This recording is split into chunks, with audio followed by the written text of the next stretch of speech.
থমকি ৰল দুই বন্ধুৰ সময়। এজন ভাল ফুটবল খেলুৱৈ, আনজন আছিল CISFৰ জোৱান।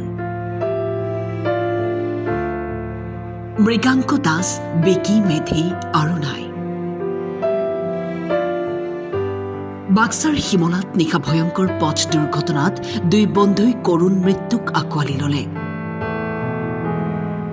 শিমলাৰ পৰা জালাহলৈ আহি থকা সময়ত ৰৈ থকা এখন ট্ৰাকত খুন্দা মৰাৰ ফলতেই কৰুণ মৃত্যু ঘটে। চাকৰি এবছৰ হোৱা নাই, মাৰ্চত এবছৰ হ'ল। ট্ৰেইনিং কৰি ঘৰত আহিছিল নেকি? হয়, ছুটি আহিছিলে। কেতিয়া যোৱা কথা আছিলে? 24 তাৰিখে যোৱা কথা আছিলে। কেনেকৈ এক্সিডেণ্টটো হ'ল? এক্সিডেণ্টটো বিশেষ নাজানো, মই গাড়ী ঘৰৰ পৰা ওলাই গৈছিলোঁ এজনে।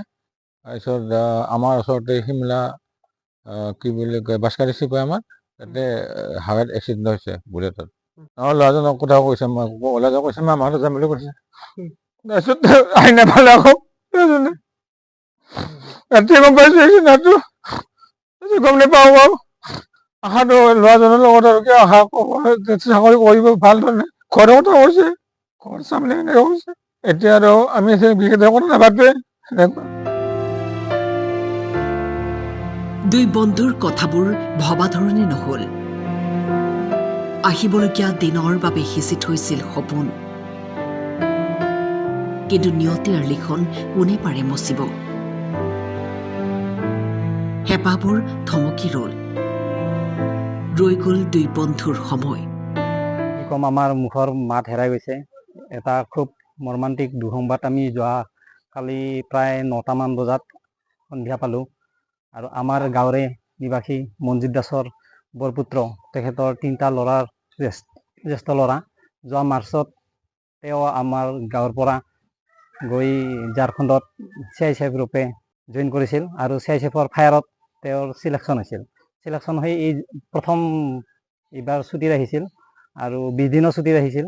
এই মাৰ্চৰ 14 তাৰিখে যোৱা কথা আছিল তেখেতৰ, কিন্তু চাকৰিত যোৱা নহ'ল তেখেতক ভগৱানে আমাৰ মাজৰ পৰা লৈ গ'ল। ল'ৰাজন আমাৰ গাঁৱৰ যিহেতু আছিল, আমাৰ গাঁৱৰ ইয়াৰ চব ল'ৰা ছোৱালীবিলাক খেলা ধূলাত বা সাংস্কৃতিকভাৱে আমি আগবঢ়া।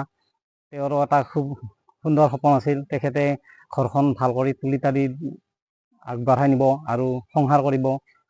অমায়িক ল'ৰা আছিল, কোনো হাই পাৰ্চাল কোনো ল'ৰাৰ লগত কৰা নাছিল। গতিকে সেইকাৰণে আমি গোটেই অঞ্চলবাসী আমি মৰ্মাহত হৈছোঁ তেখেতক হেৰুৱাই। এবছৰ পাছত এই প্ৰথম ছুটীত আহিছিল 20 দিনৰ, আৰু এই অহা পৰহি মোটামুটি 14 তাৰিখে তেখেতে যোৱা কথা আছিলে, যোৱা নহ'ল আৰু তেখেতৰ আশা পূৰ্ণ নহ'ল আৰু। আৰক্ষীয়ে মৃতদেহ দুটা উদ্ধাৰ কৰি প্ৰেৰণ কৰে চিকিৎসালয়লৈ। যুৱক দুজনৰ কৰুণ মৃত্যুত সমগ্ৰ অঞ্চলটোতে এতিয়া শোকৰ ছাঁ।